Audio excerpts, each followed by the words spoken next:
दोस्तों, इंसान लंबे समय से इस कोशिशों में लगा है कि वो कैसे पृथ्वी के अलावा भी दूसरे ग्रहों पर कोलोनाइजेशन कर सके, ताकि पृथ्वी पर आई भविष्य की कोई भी आपदा से हम मनुष्य जाति को बचा सके। आज तक हम केवल चांद की जमीन पर ही कदम रख पाए हैं, मगर साल 1972 के बाद से आज तक कोई भी इंसान चांद पर वापस नहीं गया है। कई लोगों ने यहाँ तक कहा था कि चांद पर कोई इंसान गया ही नहीं था, बल्कि नासा की चांद पर उतरने की कहानी झूठी थी। लेकिन अब नासा कई सालों बाद फिर से चांद पर जाने का प्लान बना रहा है।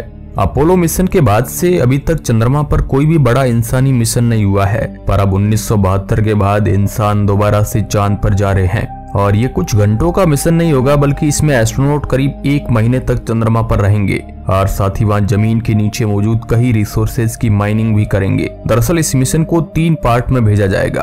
तो आज के इस वीडियो में आपको बताने वाले हैं कि नासा आखिर चांद पर वापस क्यों जा रहा है, कैसे आर्टेमिस मिशन चांद पर इंसानों को ले जाएगा। हेलो नमस्कार दोस्तों, मैं हूं आपका दोस्त सुरेश संचोरी और आप देख रहे हैं रहस्य टेलीविजन यूट्यूब चैनल। दोस्तों, सबसे पहले चांद पर आर्टेमिस 1 मिशन को भेजा जाएगा। इसमें कोई भी इंसान चांद पर नहीं जाएंगे, बल्कि इसे ओनली चंद्रमा के ऑर्बिट में भेजकर रॉकेट और अंतरिक्ष यान की टेस्टिंग की जाएगी कि अगर आगे इसमें इंसान जाए तो कोई गड़बड़ी ना होगी। Artemis 1 mission officially Artemis program का हिस्सा है, जिसमें कई सारे मिशन है। और इस टेस्ट के दौरान ओरियन स्पेसक्राफ्ट को बिना किसी इंसान के चंद्रमा के ऑर्बिट में भेजा जाएगा। अभी के लिए इस मिशन की लॉन्चिंग डेट 27 नवंबर 2022 है, पर हो सकता है इसमें कोई बदलाव किया जा सके, क्योंकि पहले भी इस मिशन को कई बार बदला जा चुका है। नासा आर्टेमिस 1 मिशन को 2017 से लॉन्च करने की कोशिश कर रहा है, पर उस दौरान भी टेक्नोलॉजी की कमी के कारण इसे 2018 के लिए टाल दिया गया। पर 2018 में भी ओरियन स्पेसक्राफ्ट की टेक्नोलॉजी पर काम पूरा नहीं हुआ, जिसके बाद इसे दोबारा 2019 के लिए पोस्टपोन कर दिया गया। पर उस दौरान भी किए जाने वाले टेस्ट के दौरान कुछ परेशानियां सामने आई, जिसको देखते हुए नासा ने दोबारा इस मिशन को 2 साल के लिए आगे बढ़ा दिया और इसकी लॉन्च डेट को 2022 में कर दिया। और ये मिशन 27 नवंबर 2022 को लॉन्च होने वाला है। अब इतने सालों की तैयारी के बाद ही ये लॉन्ग मिशन लॉन्च होने वाला है। और आर्टेमिस प्रोग्राम जो चांद पर इंसानों को ले जाएगा, ये इसका भार इस पहले मिशन पर ही टिका हुआ है। इस मिशन को अमेरिका के कनेडी स्पेस रिसर्च सेंटर से लॉन्च किया जाएगा, जिसे लॉन्च के लिए space launch system rocket super heavy rocket का प्रयोग किया जाएगा, जिसके ऊपर आज तक का सबसे एडवांस ओरियन अंतरिक्ष यान मौजूद होगा, जो आज तक का बनाया गया इकलौता ऐसा स्पेसक्राफ्ट है जो इंसानों को डीप स्पेस की यात्रा करा सकता है। इंसानों द्वारा बनाया गया अभी तक का सबसे एडवांस स्पेसक्राफ्ट है ये, जिसमें करीब 6 लोगों को एक साथ बैठने की जगह है। इस पूरे स्पेसक्राफ्ट को पावर देने के लिए इसमें कई सोलर पैनल भी लगाए गए हैं और एस्ट्रोनॉट की सुरक्षा का ध्यान रखते हुए इसे एक खास तरह के मटेरियल से डिजाइन किया गया है। और इसमें यह भी ध्यान रखा गया है कि अंतरिक्ष की यात्रा के दौरान एस्ट्रोनॉट को बाहर का खूबसूरत व्यू भी दिखे, जिसके लिए इसमें एक बड़ा ग्लास भी लगाया गया है। इस स्पेसक्राफ्ट में खास तरह का क्रू मॉड्यूल स्पेस कैप्सूल लगाया गया है, जो लंबे समय तक एस्ट्रोनॉट को स्पेस की एक्सट्रीम कंडीशन में सेफ रख सकता है। इसके अलावा ओरियन स्पेसक्राफ्ट को इस तरह से डिजाइन किया गया है कि अगर ये पृथ्वी के एटमॉस्फेयर में 40,000 किलोमीटर प्रति घंटे की रफ्तार से भी एंटर करता है, तो भी पृथ्वी के घने वातावरण के कारण इसमें पैदा होने वाले फ्रिक्शन के चलते इसमें आग ना लगे। इसका भी इंतजाम इसमें किया गया है, जिसके लिए इसमें 5 मीटर मोटी थिंक हीट शील्ड लगाई गई है। इसके अलावा कई दिनों की लंबी यात्रा के लिए इसमें एक सपोर्ट सिस्टम भी मौजूद है, जो इसके अंदर बैठे इंसानों की हर जरूरत को पूरा करेगा और उन्हें सांस लेने के लिए ऑक्सीजन का भी इंतजाम होगा इसमें। इसके अलावा इस कैप्सूल में एक खास तरह का सेफ्टी सिस्टम लगा है। इस पूरे सिस्टम को बनाने में नासा के साथ साथ स्पेस एक्स के ड्रैगन स्पेसक्राफ्ट के लैंडिंग सिस्टम का भी प्रयोग किया गया है। और अगर चंद्रमा पर लैंडिंग में आर्टेमिस मिशन सक्सेसफुल हो जाता है, तो इससे फ्यूचर में मंगल ग्रह तक जाने की भी कोशिशें तेज हो जाएगी, क्योंकि अगर लॉन्च के दौरान रॉकेट में कोई प्रॉब्लम हुई तो यही सिस्टम ओरियन स्पेसक्राफ्ट को इंसानों के साथ रॉकेट से अलग कर दूर ले जाएगा, जिसके चलते रॉकेट ब्लास्ट में भी इस अंतरिक्ष यान में बैठे लोगों को कुछ नहीं होगा। यानी इस अंतरिक्ष यान में बैठे एस्ट्रोनॉट एकदम सेफ रहेंगे। इस मिशन के दौरान प्रयोग किए जाने वाला स्पेस लॉन्च सिस्टम को नासा लंबे समय से तैयार कर रही है। कई रिसर्च तो ये बताती है कि इसके रॉकेट को भी तैयार करने में नासा को 15 सालों का समय लग गया। नासा के आर्टेमिस 1 मिशन में SLS ब्लॉक 1 रॉकेट का प्रयोग किया जाएगा। इस मिशन के दौरान ओरियन स्पेसक्राफ्ट को पूरे 25 दिनों तक पृथ्वी से दूर अंतरिक्ष में रहना होगा, जिसमें ज्यादातर समय ओरियन स्पेसक्राफ्ट मून के चारों ओर घूमते हुए गुजारेगा।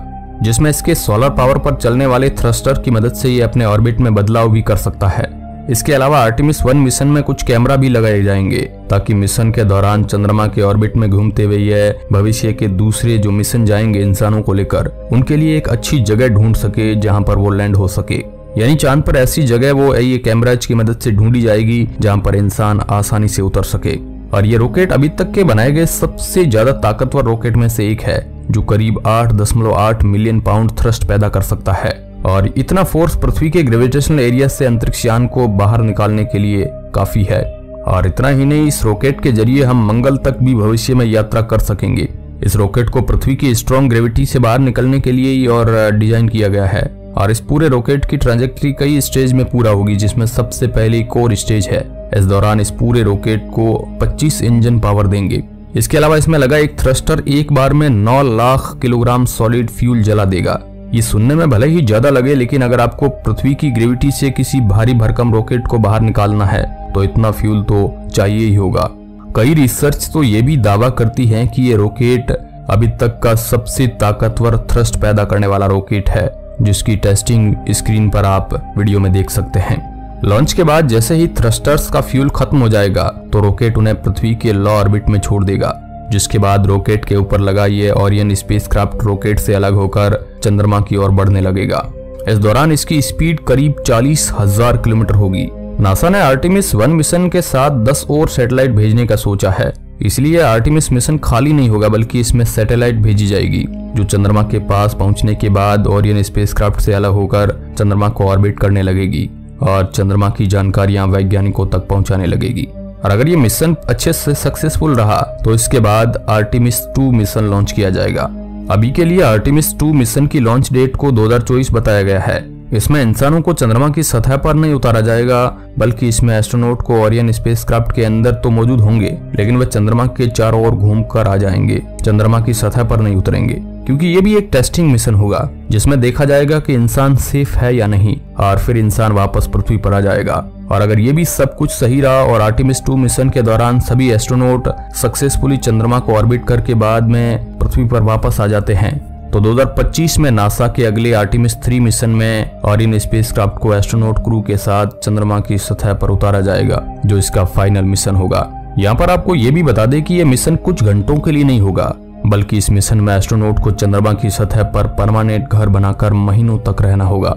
वैसे अभी तो नासा का कहना है कि फाइनल आर्टेमिस मिशन में एस्ट्रोनॉट चंद्रमा पर 1 से 2 महीनों तक रहेंगे, पर उससे पहले हमें चंद्रमा पर लैंडिंग के बाद एक बेस तैयार करना होगा, जहां पर हमें एस्ट्रोनॉट के रहने के लिए लिविंग कंडीशन तैयार करनी होगी, जिसमें सबसे जरूरी चीज होगी खाना, पानी, एनर्जी। लेकिन अभी यह समय सीमा तय नहीं है। इस मिशन के दौरान एस्ट्रोनॉट चंद्रमा की सतह पर कई तरह की रिसर्च करेंगे। चंद्रमा की सतह के नीचे मिलने वाले मिनरल्स और रिसोर्सेज पर भी रिसर्च करेंगे, ताकि भविष्य में चंद्रमा पर एक परमानेंट इंसानों की बस्ती बसाई जा सके। इसके अलावा इसके मिशन के दौरान एक रिसर्च ये भी की कैसे चंद्रमा की मिट्टी के प्रयोग से पेड़ों को उगा सकते हैं, और अगर ये सभी रिसर्च कामयाब रही तो हम इनका प्रयोग भविष्य में मंगल ग्रह पर बनाई जाने वाली कॉलोनी में भी कर सकेंगे। इन सब चीजों पर लंबे समय से नासा काम कर रहा है। यहाँ तक कि इंटरनेशनल स्पेस स्टेशन में ऐसे कई एक्सपेरिमेंट किए जा रहे हैं, जिसके अंदर अंतरिक्ष के एक्सट्रीम एनवायरनमेंट कंडीशन में ही वेजिटेबल्स को उगाया जा रहा है। तो दोस्तों, इसे लेकर आप क्या सोचते हैं? क्या नासा का ये इंसानों का मिशन चंद्रमा पर सक्सेसफुल हो पाएगा? इसके बारे में आपकी क्या राय है? कमेंट बॉक्स में जरूर बताएं। धन्यवाद।